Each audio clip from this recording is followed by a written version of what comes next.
Bonjour mes chers amis, bienvenue sur Invitation Sidérale. Avant de commencer la vidéo, je voulais juste partager avec vous cette beauté puisque ça me gênera pour le son. Je vais me déplacer pour enregistrer la vidéo, mais profitez un petit peu, quelques secondes.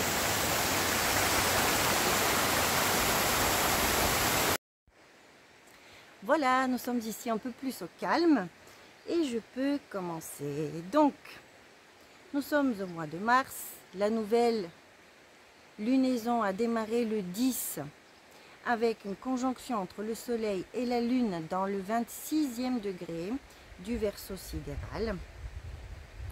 Et le premier croissant lunaire a eu lieu hier soir dans le 16e degré des Poissons en sidéral.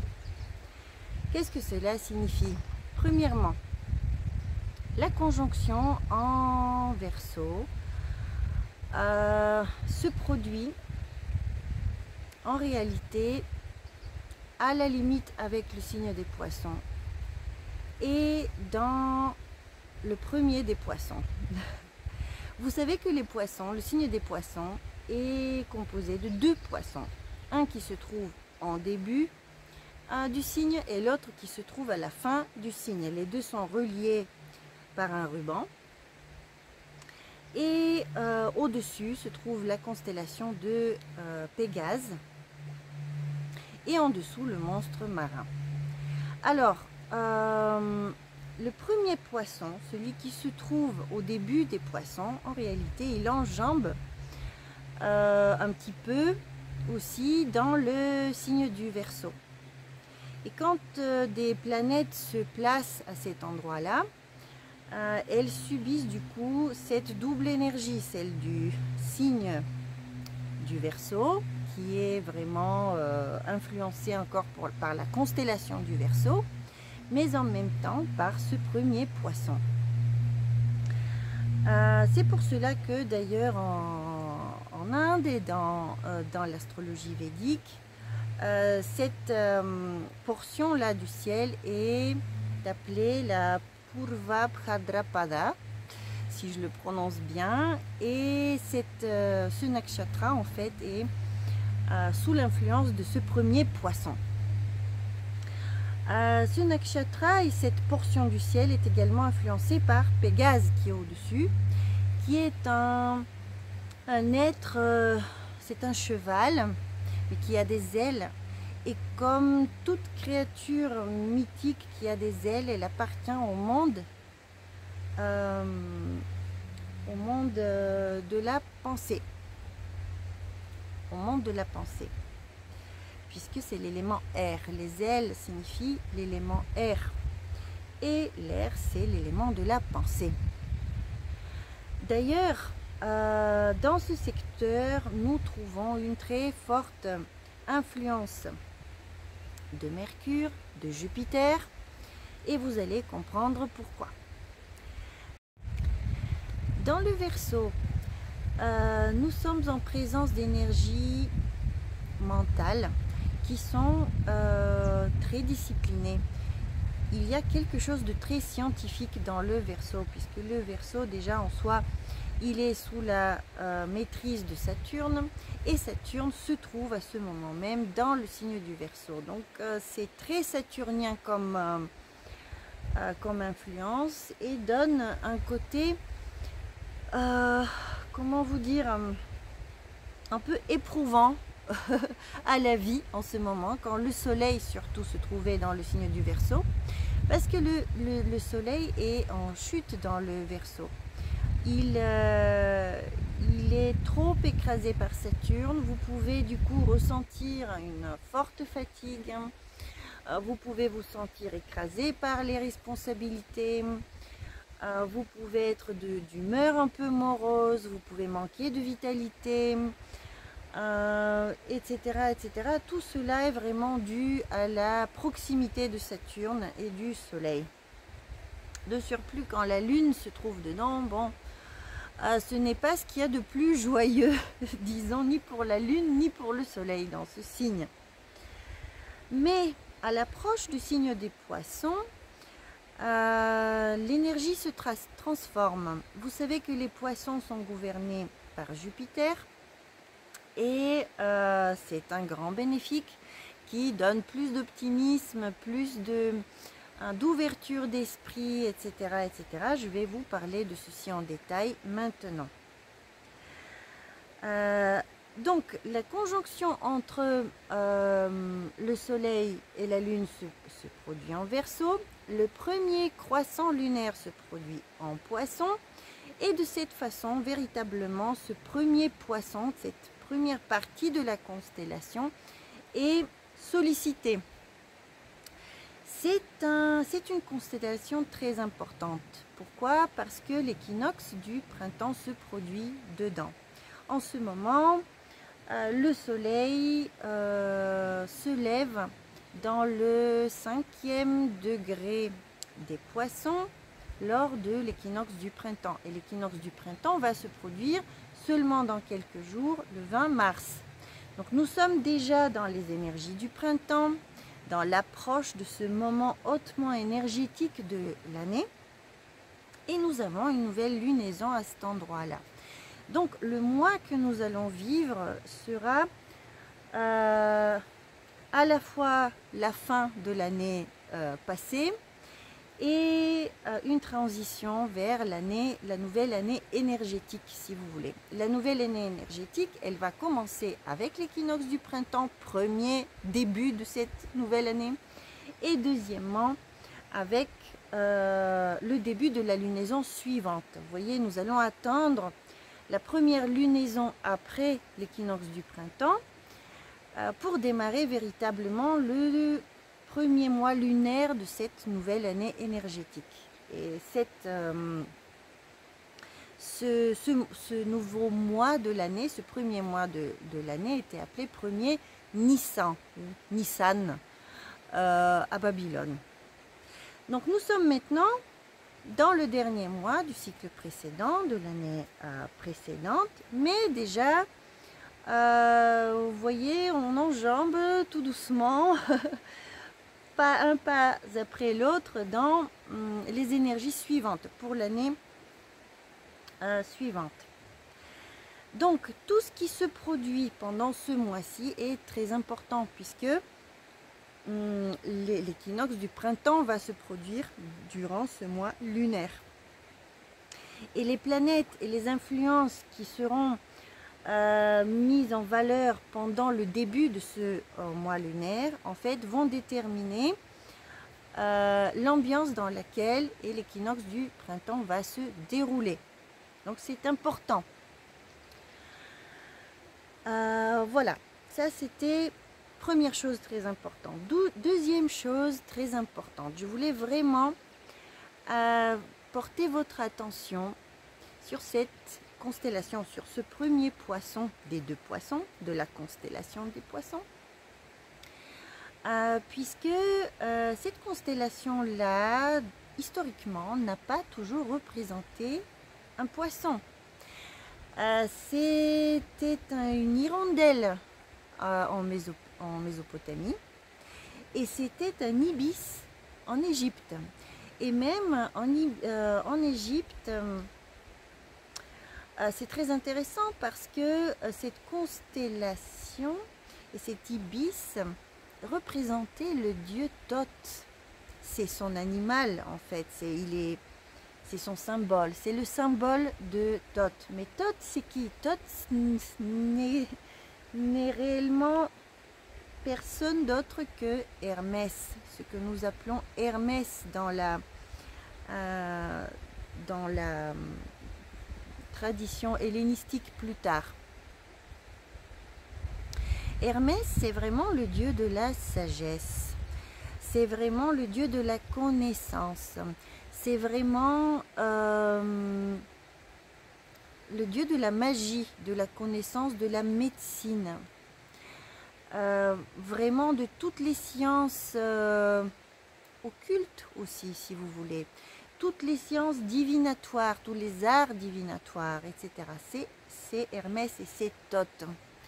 Donc vous voyez, si on commence à suivre transformation des constellations dans le temps, nous allons voir qu'il y a des oiseaux qui apparaissent. Et à nouveau, nous sommes en présence de l'élément air. Et maintenant, je vais vous dire quelque chose d'extrêmement intéressant.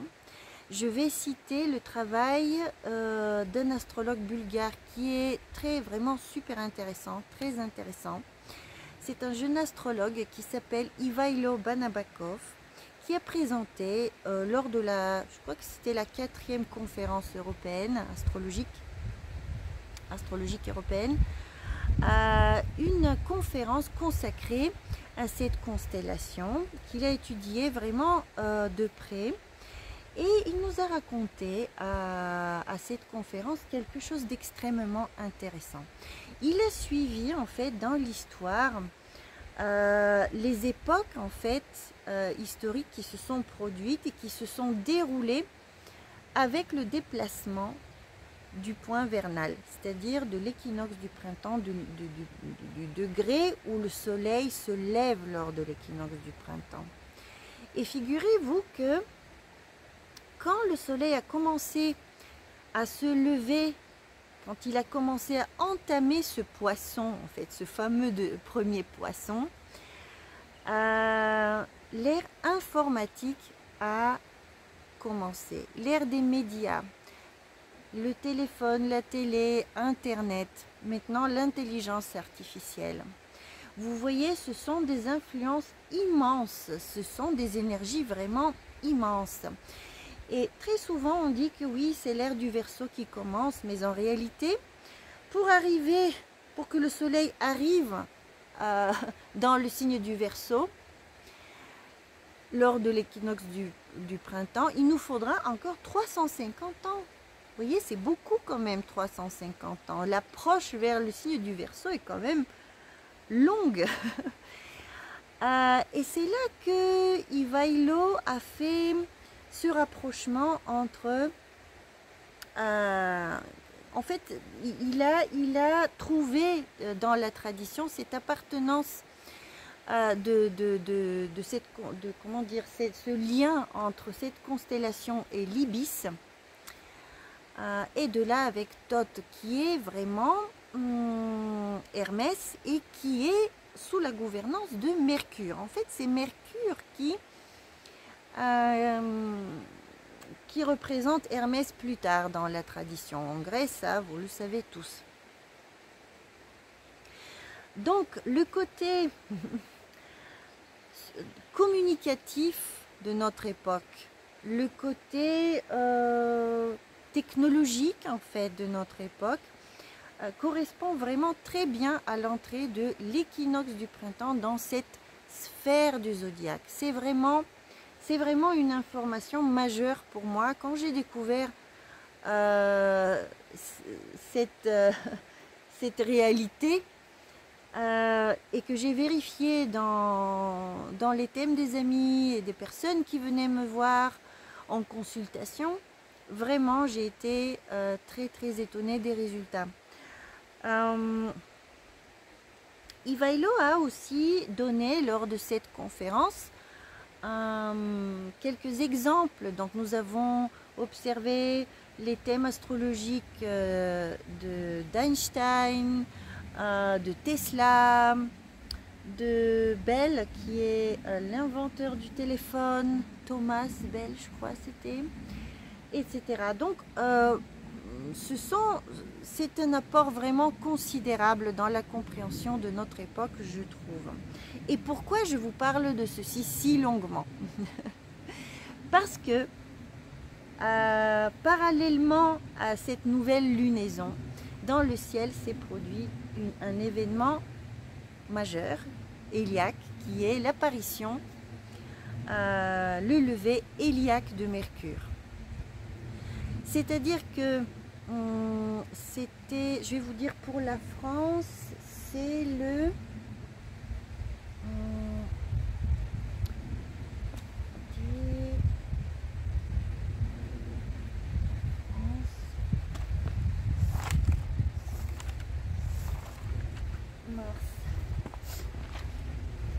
Voilà, pour la France, Mercure est devenu visible en tant qu'étoile du soir le 10 mars. Ça veut dire en même temps que la nouvelle lune. Dans le 7e degré des Poissons. Cela veut dire que c'est vraiment à côté, à quelques degrés, à 2 degrés près du point vernal. C'est vraiment super puissant. Et c'est pour cela que cette planète est majeure, non seulement pendant ce mois-ci, ce mois lunaire, mais également pendant toute l'année, puisque l'équinoxe du printemps va se produire juste une semaine plus tard, et Mercure sera encore visible à ce moment-là. Mercure sera visible donc du 10 mars au 29 mars, où il va disparaître dans le signe du Bélier, dans le 2e degré du Bélier. Donc pendant 2 semaines, Mercure va traverser le signe des Poissons. Et je vais vous parler vraiment de cette traversée maintenant, puisque le Soleil aussi va entrer en Poisson. Il se trouve actuellement à la fin du Verseau, mais il va entrer en Poisson le 15 mars. Alors l'énergie des Poissons sera vraiment très abondante pendant le mois de mars, d'autant plus que, vous le savez peut-être, la planète Neptune se trouve également tout près du point vernal en ce moment. Je ne l'ai pas là dans mes notes, mais je crois qu'elle est dans le 3e degré, quelque chose comme ça. Alors, Neptune, vous savez que la planète Neptune gouverne les signes des Poissons dans l'astrologie moderne. Cela augmente encore et encore cette influence. Vous voyez, c'est vraiment très concentré. Quand une planète naît comme ça dans sa lumière à un endroit du zodiaque, elle maîtrise le ciel, elle devient maître du ciel, elle devient la planète la plus importante en fait, puisque c'est comme une naissance, vous voyez, c'est de la lumière qui naît à ce moment-là, avec toute l'énergie qu'elle comporte, la lumière avec dedans l'énergie, l'information, tous les contenus énergétiques possibles dedans, qui donnent des événements dans la vie. Donc cette planète Mercure, très importante pendant le mois de mars. Mais qu'est-ce qui se passe? Mercure, il est en exil dans le signe des Poissons. Pourquoi? Parce que il gouverne le signe de la Vierge, où il peut vraiment, comment dire, se déployer ses capacités intellectuelles, qui sont logiques, qui sont vraiment analytiques, qui sont ordonnées. En plus, comme la Vierge est un signe de terre, c'est vraiment de l'intellect appliqué à la matière. Et Mercure en lui-même, il peut être soit du matin, soit du soir, soit étoile du matin, soit étoile du soir. Là, en l'occurrence, il s'est montré en tant qu'étoile du soir. Et à ce moment-là, il va correspondre plus à sa polarité féminine, c'est-à-dire on va prendre sa maîtrise en Vierge comme son vrai domicile à ce moment-là. Vous voyez, pas les Gémeaux, parce que les Gémeaux, c'est de l'énergie active, diurne du matin. Ça correspond au Mercure du matin. Alors que là, nous sommes en présence de Mercure du soir, qui est plus en adéquation avec son domicile féminin nocturne. Et donc avec le signe de la Vierge. Une fois de plus, pourquoi je vous explique tout cela? Parce que en plus de tout ceci, nous avons ce mois-ci une éclipse lunaire. Et cette éclipse lunaire va se produire dans le signe de la Vierge. Donc nous nous retrouvons avec une problématique ce mois-ci qui est en lien avec la planète Mercure, puisqu'elle maîtrise le ciel en ce moment, puisque dans 2 semaines, il y aura une éclipse lunaire dans le domicile de Mercure qui est la Vierge. Donc ça, c'est d'un côté. De l'autre côté, nous avons les poissons qui sont, eux, maîtrisés par Jupiter. Donc Jupiter et Mercure ensemble peuvent donner quelque chose de magnifique. En fait, tout cet échange d'énergie entre ces planètes, tout ce qu'elles vont former dans le ciel ensemble sera très parlant, et cela en lien évidemment avec la connaissance, avec l'information, avec l'apprentissage, avec les communications en toutes sortes, etc., etc. Maintenant, est-ce que ça va bien se passer? Plutôt bien. Est-ce qu'on aura plutôt les bons effets ou est-ce qu'on aura plutôt les mauvais effets? Puisque Mercure est quand même pas très bien placé dans les poissons. Sauf dans le début des poissons où je viens de vous dire, il a une corrélation avec Hermès en fait, et avec l'élément air. Là, nous sommes vraiment dans le pur sidéral ici, vous comprenez, parce que cette information de l'élément air qui s'introduit dans les poissons, vous pouvez l'avoir uniquement avec les constellations et avec la symbolique qui vient de l'Antiquité. En déchiffrant les symboles, les oiseaux, les ailes de Pégase, etc. Donc au tout début du signe, ça va pour Mercure, mais quand il va s'éloigner un peu plus, ça va devenir de plus en plus problématique en fait pour lui. Parce que c'est comme s'il allait de plus en plus profondément dans l'eau et qu'il était de plus en plus en exil. Qu'est-ce que cela donne un Mercure en exil?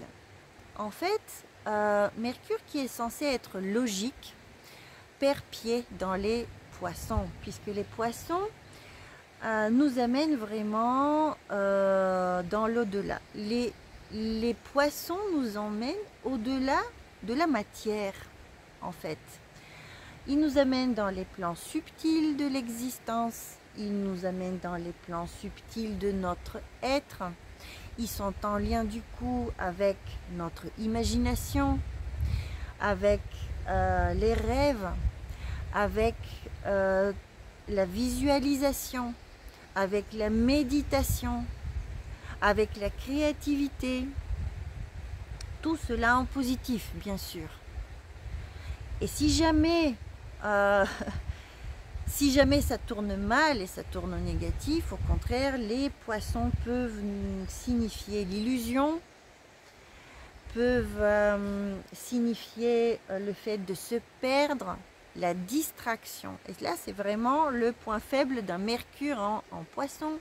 C'est un Mercure qui perd ses clés, qui confond tout, qui est distrait, qui essaye vraiment de gérer son quotidien de la manière la plus logique et adéquate qui soit, mais qui n'y arrive pas puisque, tout simplement, il plane. Donc, durant ce mois-ci, lesquelles des deux influences vont prédominer? Pour le savoir, il faut analyser où se trouve Jupiter, puisque Jupiter est en fait le maître des poissons. Et il va soit aider, soit contrarier Mercure. Jupiter se trouve dans le Bélier, toujours et encore, dans le Bélier sidéral. Et il est bien placé à cet endroit-là. Donc, ça, c'est déjà pas mal. Cela veut dire que il va contribuer à une analyse intellectuelle des choses qui est un peu plus large. Il va contribuer à pouvoir faire la synthèse des choses, ne pas aller trop dans le détail. Quand Jupiter est fort, il aide à la synthèse, vous voyez, il aide à la compréhension large, globale des choses, voir en grand, les schémas globaux en fait qui se produisent dans la vie, en société, etc. Donc c'est plutôt pas mal. C'est un Jupiter qui fonctionne plutôt bien. Jupiter à cet endroit dans le bélier, bon, il sera impulsif, il y aura un côté désordonné malgré tout. Ce n'est pas super stable comme influence, donc les idées peuvent quand même un petit peu sauter de l'une à l'autre sous l'impulsion soudaine, etc. Jupiter aussi applique vers la planète Uranus en ce moment. Bientôt, il y aura une conjonction entre ces deux planètes, une grande conjonction qui est très importante, qui va se passer à la fin du signe sidéral du Bélier, avec son désir de liberté, avec son désir d'innovation, avec son désir de connaissances autres, différentes, sortir du cadre, avec des sources d'abondance qui seront différentes, avec un changement de point de vue sur beaucoup de choses. Et donc, il y a quelque chose de très exalté, de très excitant dans cette conjonction qui arrive et dans cette position de Jupiter. Donc, il reste là pendant tout le mois de mars. Mais Jupiter, il faut voir aussi comment de son côté, comment il est gouverné. Donc, il est dans le Bélier est gouverné par la planète Mars, et Mars se trouve où?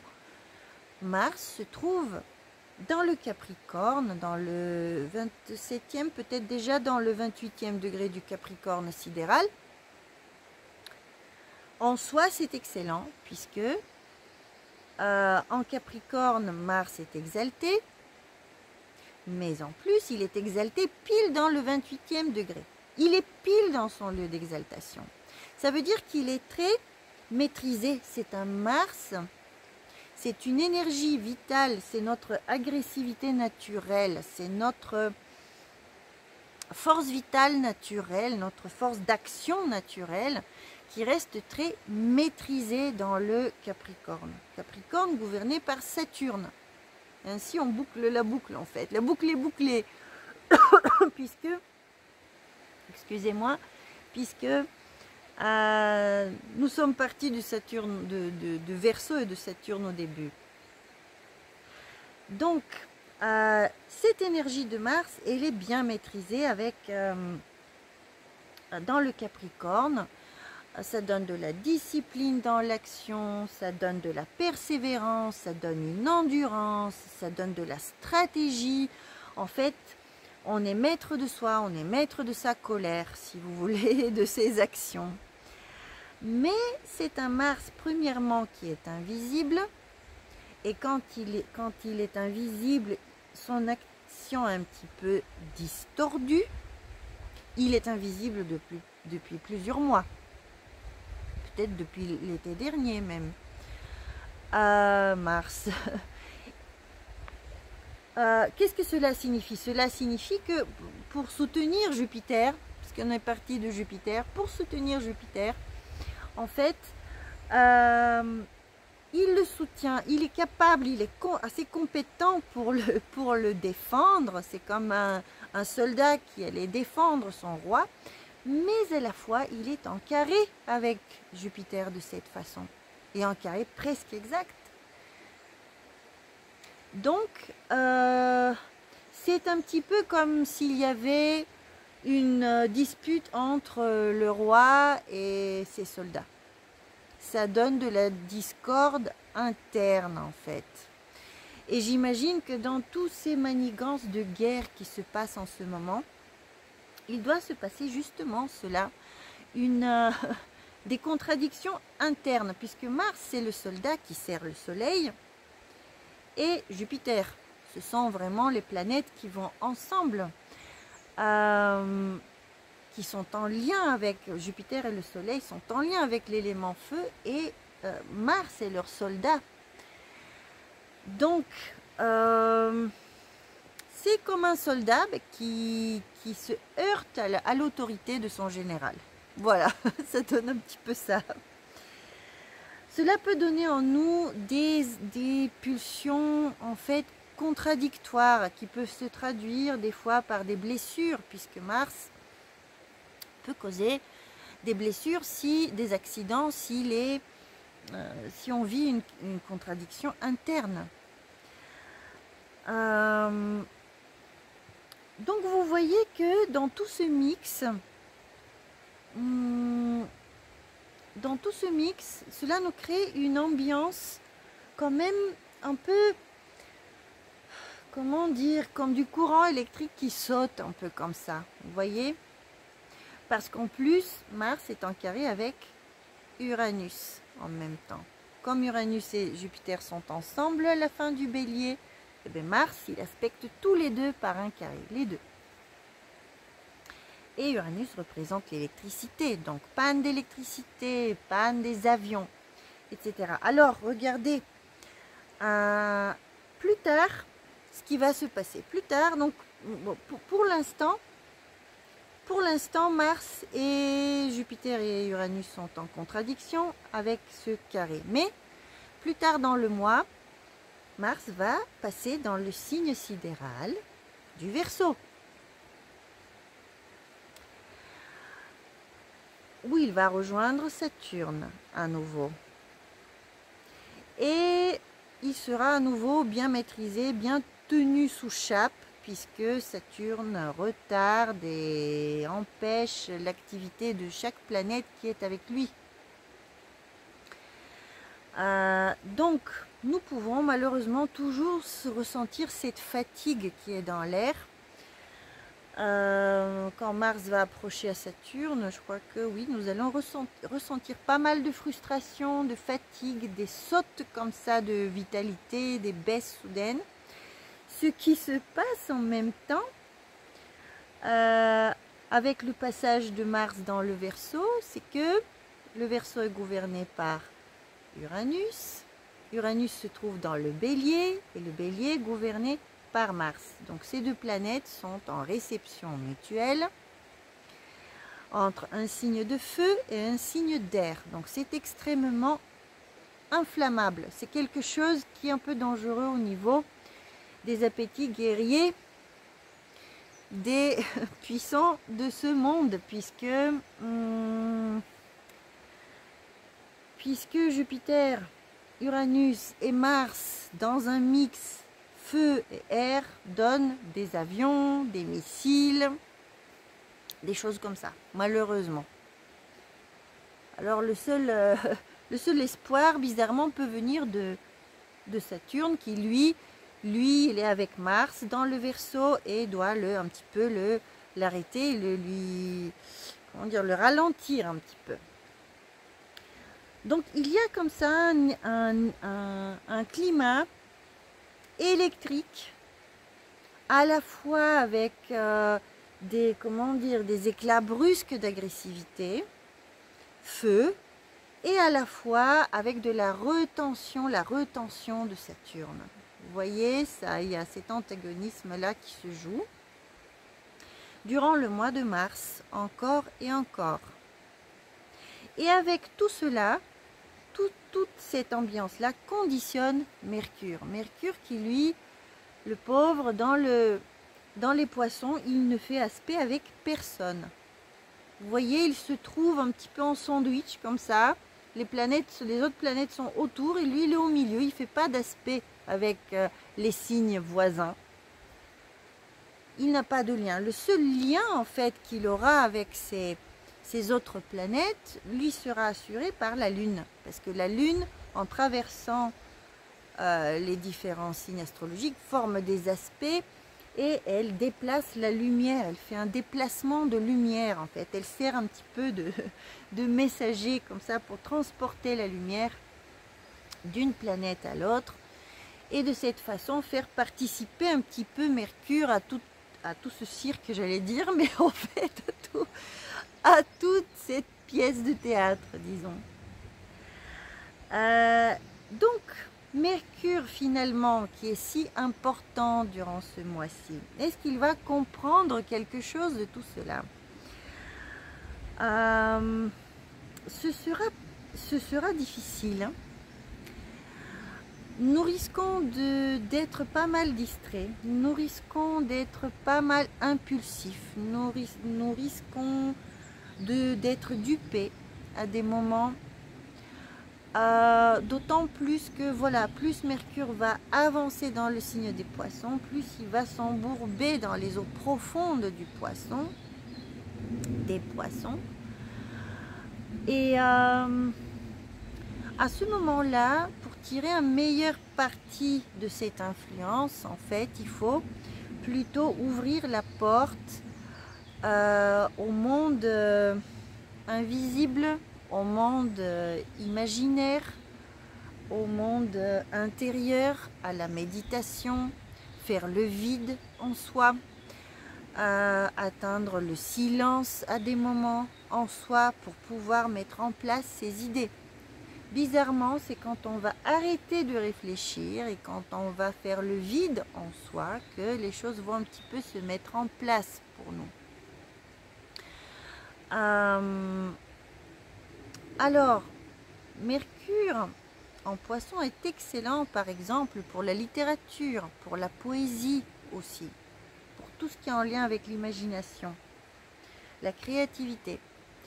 Pour la créativité, la planète qu'il faut voir, c'est Vénus. Donc c'est la dernière planète de laquelle je n'ai pas parlé encore aujourd'hui. Vénus et Pluton. Alors Vénus, pourquoi Vénus est importante? Premièrement parce que c'est le signifiant naturel de l'art. Et deuxièmement parce que c'est le maître exalté des poissons, où se trouve Mercure. C'est quoi le maître exalté? Tout simplement, Vénus est exaltée dans les poissons et donc elle a une maîtrise dans ce signe. Tout comme Jupiter, mais en plus faible, si vous voulez. Donc, où se trouve Vénus? Eh bien, figurez-vous que Vénus, qui se trouve dans le Verseau, disparaît le lendemain du jour où apparaît Mercure. Je vais juste vérifier. Je vais vous dire ça tout de suite. Voilà. Vénus disparaît le 12 mars, donc aujourd'hui, dans le 6e degré du Verseau sidéral. Et elle entame une longue période d'invisibilité de 3 mois. Elle va apparaître seulement en étoile du matin, en étoile du soir, seulement au mois de juin. Non, au mois de juillet. Au mois de juillet. Donc, c'est une très longue invisibilité de la planète Vénus maintenant. Ça aussi, c'est très important. Parce que Vénus invisible est difficile pour les relations personnelles, pour l'abondance matérielle et pour l'activité artistique. Pourquoi? Parce qu'elle descend dans le monde invisible, dans le monde souterrain. Elle est représentée par Ereshkigal, la reine du royaume des morts, celle qui gère le royaume des morts et qui veille sur leur sort.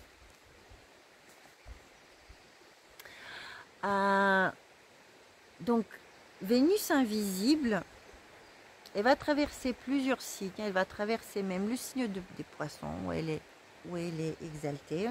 Ce sera un peu plus tard ce printemps. Pour l'instant, elle est dans le Verseau et elle est dans le Verseau avec Saturne. Elle applique vers Saturne. C'est beau, c'est très difficile pour Vénus en fait. Elle ne se sent pas bien dans le Verseau. Ce n'est pas un signe qui lui est très ce n'est pas une ambiance très naturelle pour elle, hein, puisque c'est, comment dire, là elle va tendre non pas tellement vers l'amour personnel, romantique, agréable, etc., mais plus vers des causes humanitaires, vers l'amitié. Elle est bonne pour l'amitié. Quelque chose de moins engagé, moins intime, plus rationnel, plus intellectuel, des liens qui sont plus intellectuels, plus distants, et avec beaucoup de liberté, quelque chose en effet qui est un peu, j'allais dire pluridisciplinaire, mais on peut l'appeler comme ça. Beaucoup de monde, beaucoup d'amis, beaucoup de liberté en fait pour cette Vénus-là, mais du coup moins de liens en fait. C'est pour ça qu'elle n'est pas très exaltée dans ce signe Vénus, parce que le lien n'est pas très fort en fait, l'intimité n'est pas très développée. En plus, elle devient invisible. Cela veut dire que même les amitiés qu'elle peut former peuvent présenter des problèmes comme est-ce que c'est des jalousies, est-ce qu'il s'agit de quel problème on peut imaginer, une dispersion par exemple, ou un manque d'attachement. Et en plus elle va appliquer vers Saturne. Donc Saturne va la bloquer complètement, il va lui demander d'être pratique, réaliste, etc., etc. Elle va vraiment morfler, la pauvre Vénus. C'est pas joyeux en fait pour elle. Donc quand il s'agit des activités artistiques par exemple, moi j'imagine plutôt un travail qui est tourné vers l'intérieur, puisqu'il est invisible dans le monde intérieur. De l'art-thérapie, par exemple. L'art-thérapie. Chercher le lien avec sa Vénus, avec son côté féminin, avec le plaisir, avec l'amitié, etc. L'harmonie. Vénus représente l'harmonie. Donc, atteindre cette harmonie durant le mois de mars sera possible, bien sûr, mais voilà, avec un certain détachement, avec beaucoup de responsabilités, avec une certaine morosité en fait. Voilà, donc Vénus sera en phase encore 7 jours à partir d'aujourd'hui, donc jusqu'au 19 mars.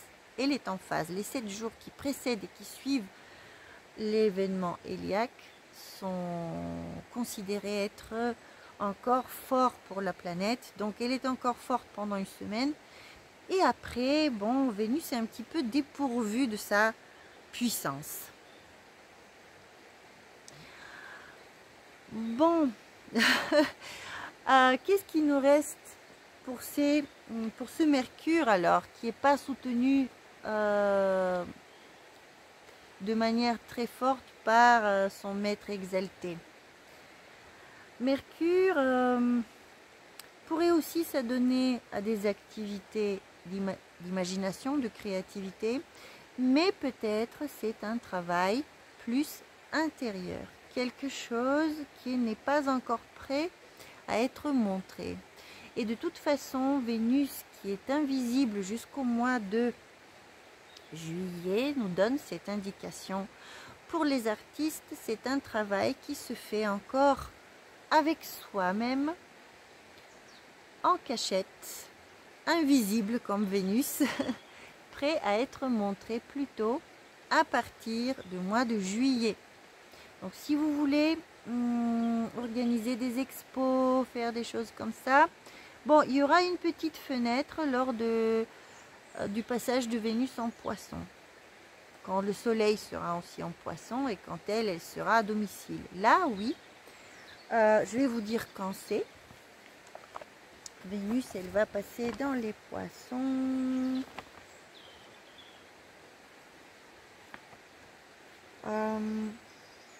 début avril. Voilà, début avril. Et jusqu'au du 1er au 24 avril inclus. Elle entre dans le bélier le 25. Donc, au mois d'avril, il y aura quand même une nette amélioration des choses concernant Vénus. Parce que quand une planète est en conjonction avec le Soleil, elle est brûlée. Mais si cette planète est dans son propre signe qu'elle gouverne, ou alors en exaltation, comme pour Vénus, on dit qu'elle est dans son chariot. Elle est dans un chariot. En fait, elle passe sous les rayons du soleil dans un chariot qui est couvert et les rayons ne la touchent pas. C'est beau cette manière de voir. Les anciens, ils s'exprimaient comme ça par rapport aux conjonctions. Et voilà, Vénus sera protégée pendant le mois d'avril. Ce sera quand même mieux que le reste du temps, mars, mai et juin.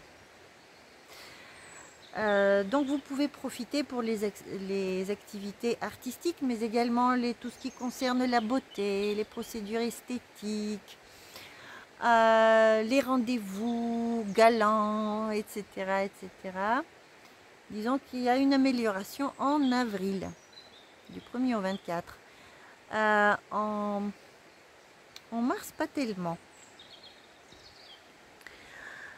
Alors maintenant, pour ce Mercure, qui est quand même le thème principal de cette vidéo, j'ai encore une autre chose à vous dire. C'est que je voulais revenir un petit peu au dieu Thoth de l'Égypte. Il était à la fois en lien avec Mercure et avec la Lune, puisque ces deux planètes sont en lien avec le mental et avec une certaine intuition quand on parle de la Lune, avec le côté passif en fait, le côté réceptif de la Lune, pour être en mesure de capter des informations. Il y a une très grande signification, un très grand potentiel magique dans ce Mercure-là. Il ne faut pas oublier que les poissons sont en fait le lieu des sciences occultes les plus développées. On parle de Kundalini, de réveil de Kundalini dans les poissons. On parle des voyages astrales ou astro. On parle d'extraterrestres, de cosmos, d'autres planètes, d'autres plans de l'existence, de multi-univers, de différents espaces-temps, du temps qui n'est pas le temps, du temps qui ne s'écoule pas pareil comme nous l'imaginons sur Terre, du futur et du passé. Tout cela est dans le poisson. En fait, ça va très loin. Et quand Mercure est dedans, et surtout quand il apparaît proche du point vernal et dans le premier poisson, c'est l'occasion aussi de plonger dans l'étude des sciences occultes ou physiques ou métaphysiques d'une manière approfondie. Là, je pense qu'est le plus grand potentiel de Mercure. Et il me reste à vous dire ce qui va se passer lors de l'éclipse lunaire. L'éclipse lunaire, elle va se produire le 25 mars. Et la Lune sera dans le 11e degré de la Vierge. Donc, la Vierge gouvernée par Mercure à nouveau. La Lune dans la Vierge pourrait être pourrait avoir un besoin vraiment de logique, de maîtrise intellectuelle des choses, d'analyse.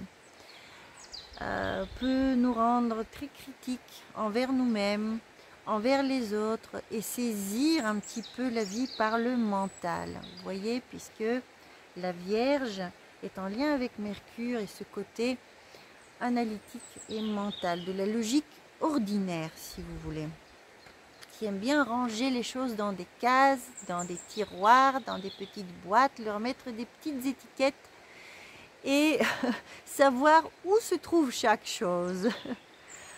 Mais, comme vous le savez déjà, Mercure qui gouverne la Vierge se trouve en Poisson et se trouvera encore en Poisson lors de cette éclipse lunaire. Donc, nous assistons ici à quelque chose comme un étourdissement du mental. Quelque chose va être difficile à ce moment-là, puisque la fonction rationnelle et mentale, là, elle est mise à grave épreuve. Il pourrait y avoir des moments difficiles pour le système nerveux à ce moment-là, des anxiétés, quelque chose en lien avec la santé aussi pourrait nous préoccuper. Je ne sais pas si nos dirigeants vont encore nous bombarder d'anxiété concernant la santé. Il faut bien les surveiller et faire tout ce qu'on peut pour garder le peu de liberté qui nous reste. Mais en tout cas, voilà, la Lune est éclipsée dans la Vierge et cela peut donner des anxiétés, des crises de rangement, des crises d'où sont les choses et quel est ce chaos et je veux que ce soit propre, mais je n'arrive pas à trouver ni le balai, ni le produit, ni rien du tout. Voilà. C'est aussi difficile pour les informations en général, la manière dont l'information peut nous arriver. Je pense aussi à ce Neptune qui est toujours en Poisson et qui sera en conjonction avec le Soleil. Et mis à part les belles envolées spirituelles, dans la vie de tous les jours et très terre à terre, en fait, nous pouvons être proie à des illusions aussi. Donc tous ces défis sont présents durant le mois de mars et l'énergie va vraiment tourner. L'énergie commence à tourner avec le printemps. En avril, il y a des événements astrologiques encore très remarquables, très forts, dont on va parler la prochaine fois. Je pense, avant de finir uniquement à Pluton, pour lequel je n'ai rien dit jusqu'à présent. Pluton, il se trouve toujours dans le Capricorne. Il est actuellement dans le 7e degré du Capricorne, en conjonction avec l'étoile Altaïr. Et c'est un point qui a été très sollicité au début de la crise Covid. Des grandes conjonctions se sont passées à cet endroit. Nous sommes encore dans la suite en fait de ces événements. En fait, nous sommes uniquement au début de la suite de ces événements. Ce sont des degrés donc très importants. Pluton se trouve là et transforme la structure de notre monde puisque c'est un Capricorne. Voilà, tout ce qui peut être oppressant en fait pour l'humanité, tout ce qui concerne le contrôle globalisé, tout ce qui concerne les frontières, les moyens de surveillance, etc. Tout cela a un lien avec le Capricorne. Pluton continue son action là-dedans, actuellement en conjonction avec Altaïr. Altaïr est une étoile qui est de la nature de Jupiter et de Mars, qui donne des généraux, c'est très militaire en fait.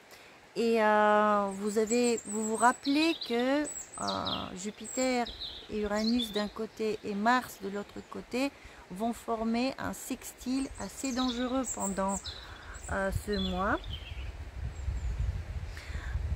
Franchement, concernant toutes ces histoires de guerre, ce n'est pas du tout joyeux.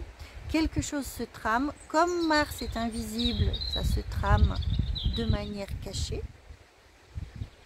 Comme Saturne est invisible aussi, son désir de contrôle également se prépare ou s'implante de manière cachée, en catimini. Mais ces deux planètes vont devenir visibles au mois d'avril et pour certains pays au mois de mai. Ça dépend quel pays. Donc très bientôt, nous allons savoir ce qu'on nous prépare. Ça se présente pas super bien. Je vais vous en parler en détail le mois prochain avec premier Nissan, début de l'année énergétique. Nous avons une année super spéciale à passer. Les choses basculent cette année. Voilà. Donc, j'espère vous avoir été utile. Je vous retrouve à bientôt. N'hésitez pas à m'écrire. Je mets mon mail en description. Je mets le lien vers mon Tipeee en description si jamais vous voulez soutenir la chaîne. Et je vous dis à bientôt. Portez-vous bien.